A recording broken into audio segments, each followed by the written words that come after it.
Hello friends, welcome to my channel. இன்றைக்கி நம்ம சேனலில் ஒரு சூப்பரான ரைஸ் ஐட்டம் தாங்க பார்க்க போகிறோம். என்னென்னு பார்த்தீங்கன்னா, தவாவில் பண்ணக்கூடிய வெண்டைக்காய் சாதம் வந்து எப்படி செய்கிறதுன்னு சொல்லி பார்க்கலாம். ஸோ வெண்டைக்காய் சாதம் வந்து ரொம்ப ரொம்ப ரொம்ப ஈஸியாக பண்ணக்கூடிய ஒரு ஹெல்த்தியான ஒரு லஞ்ச் ரெசிபி தாங்க இது. லஞ்சுக்காகட்டும் இல்லை டின்னருக்காகட்டும் நீங்கள் எப்போ சமைக்கிறீங்களோ இந்த மாதிரி ஒரு தடவை செஞ்சு பாருங்கள். ரொம்ப டேஸ்ட்டாக இருக்கும். ரொம்ப சத்தான ரெசிபியும் கூட. குழந்தைங்க ரொம்ப ரொம்ப விரும்பி சாப்பிடுவாங்க. இந்த ஈஸியான ரெசிபி எப்படி செய்கிறதுன்னு சொல்லி பார்க்கலாம். இப்போ வாங்க நம்ம இந்த வீடியோக்குள்ளே போகலாம். அடுப்பில் ஒரு கடாய் வச்சுக்கலாங்க. இந்த கடாயில் ஒரு ஸ்பூன் அளவுக்கு மட்டும் வந்து எண்ணெய் சேர்த்துக்கோங்க. இது வந்து நம்ம வெண்டைக்காயை ஃப்ரை பண்ணி எடுக்கிறதுக்காக. இப்போ இதில் நான் ஒரு 10 போல் வெண்டைக்காயை இந்த மாதிரி கட் பண்ணி வச்சுருக்கேன். நீங்கள் செய்ய போகிற சாதத்துக்கு பொறுத்து நீங்கள் வெண்டைக்காயோட அளவுகளை கூட்டி குறைச்சி சேர்த்துக்கோங்க. இப்போ இந்த வெண்டைக்காயை இதிலே பார்த்தீங்கன்னா லைட்டாக ரோஸ்ட் பண்ணி எடுத்துக்கலாம். இந்த மாதிரி லைட்டாக இந்த மாதிரி மிக்ஸ் பண்ணி விட்டுட்டே இருந்தீங்க அப்படின்னா இந்த மாதிரி வெண்டைக்காய் சூப்பராக ரெடியாகி வந்துருங்க. இந்த வெண்டைக்காய் மேலே இருக்க அந்த வழவழப்பு எல்லாமே வந்து இல்லாமல் இந்த மாதிரி சூப்பராக ரெடி ஆயிரும். இப்போ இதில் ஒரு 1/4 ஸ்பூன் அளவுக்கு மிளகாய் தூளும் ஒரு 1/4 ஸ்பூன் அளவுக்கு மஞ்சள் தூளும் சேர்த்துக்கோங்க. ஒரு 1/4 ஸ்பூன் அளவுக்கு கரம் மசாலா தூள் சேர்த்துக்கோங்க. இது மூணையும் சேர்த்து ஒரு தடவை இந்த மாதிரி நல்லா மிக்ஸ் பண்ணி விட்டுருங்க. இது வந்து பார்த்திங்கன்னா வெண்டைக்காய்க்கு ஒரு காரத்தை வந்து கொடுக்கும். நம்ம சாதம் செய்யும்போது உள்ளே இறங்குற காரத்தை விட நம்ம இந்த மாதிரி பண்ணும்போது இதில் இறங்குற காரம் வந்து பார்த்திங்கன்னா ரொம்ப நல்லாயிருக்கும். குழந்தைங்களுக்கு செய்கிறீங்கன்னா இந்த ஸ்டெப்பை வந்து பார்த்திங்கன்னா ஸ்கிப் பண்ணிக்கோங்க. அடுத்து ஒரு கடாய் வச்சுக்கோங்க. கடாயில் 3 டேபிள் ஸ்பூன் அளவுக்கு எண்ணெய் சேர்த்துக்கலாம். 1 ஸ்பூன் அளவுக்கு கடுகு சேர்த்துக்கலாங்க.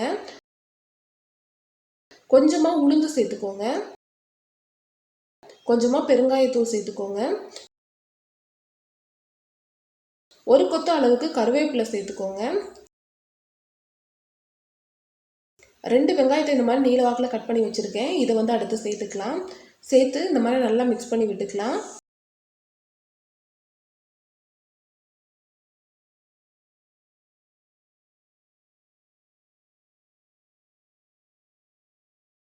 வெங்காயம் வந்து நல்லா வதங்கி வரட்டும். அடுத்து இதில் ஒரு பாதி அளவுக்கு தக்காளி பார்த்திங்கன்னா சேர்த்துருக்கேன். ஒரு தக்காளியில் பாதியை வந்து கட் பண்ணி சேர்த்துருக்கேன். இந்த தக்காளியை சேர்த்து நல்லா மிக்ஸ் பண்ணி விட்டுக்கலாம். இந்த மாதிரி நம்ம வெரைட்டி சாதம் செய்யும்போது கொஞ்சம் வந்து எண்ணெய் அதிகமாக சேர்த்துக்கோங்க. அதுதான் பார்த்திங்கன்னா நல்லாயிருக்கும்.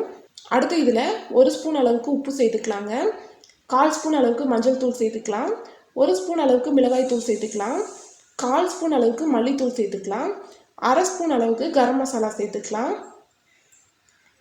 இதெல்லாம் சேர்த்த பின்னாடி நல்லா ஒரு தடவை மிக்ஸ் பண்ணி விட்டுக்கலாங்க.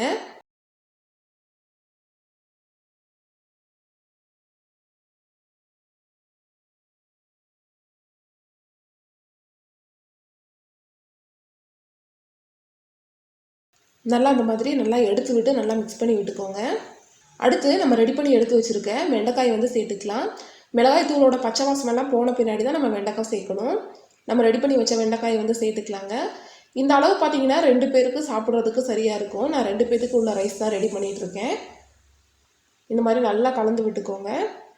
ஒரு 2 நிமிஷம் இந்த மசாலா கூடவே பார்த்திங்கன்னா இந்த வெண்டைக்காயை நல்லா வதக்கி விட்டுக்கோங்க. அதுக்கப்புறம் இதில் சாதம் வந்து சேர்த்துக்கலாங்க.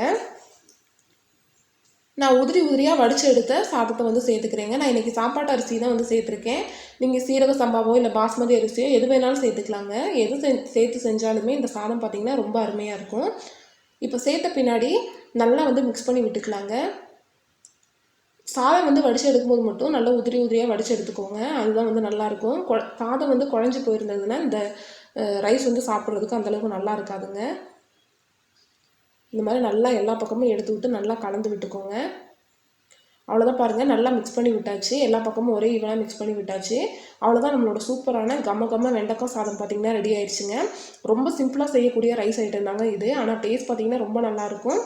வெண்டைக்காய் பார்த்திங்கன்னா உடம்புக்கு ரொம்ப நல்லது. ஸோ ரொம்ப சத்தான சாதமும் கூட. கண்டிப்பாக இந்த ரெசிபி உங்கள் எல்லாத்துக்குமே பிடிச்சிருக்கும்னு நினைக்கிறேன். வீடியோ பிடிச்சிருந்தேன்னா லைக் பண்ணுங்கள், ஷேர் பண்ணுங்கள், கமெண்ட் பண்ணுங்கள். மறக்காமல் நம்ம சேனலை சப்ஸ்கிரைப் பண்ணி பக்கத்தில் இருக்க பெல் பட்டனை கிளிக் பண்ணி ஆளுங்கிற ஆப்ஷனை செலக்ட் பண்ணி வைங்க. அப்போ தான் நம்ம போடக்கூடிய எல்லா வீடியோஸோட நோட்டிஃபிகேஷனுமே உங்களுக்கு வரும். தேங்க்யூ ஃபார் வாட்சிங் ஃப்ரெண்ட்ஸ்.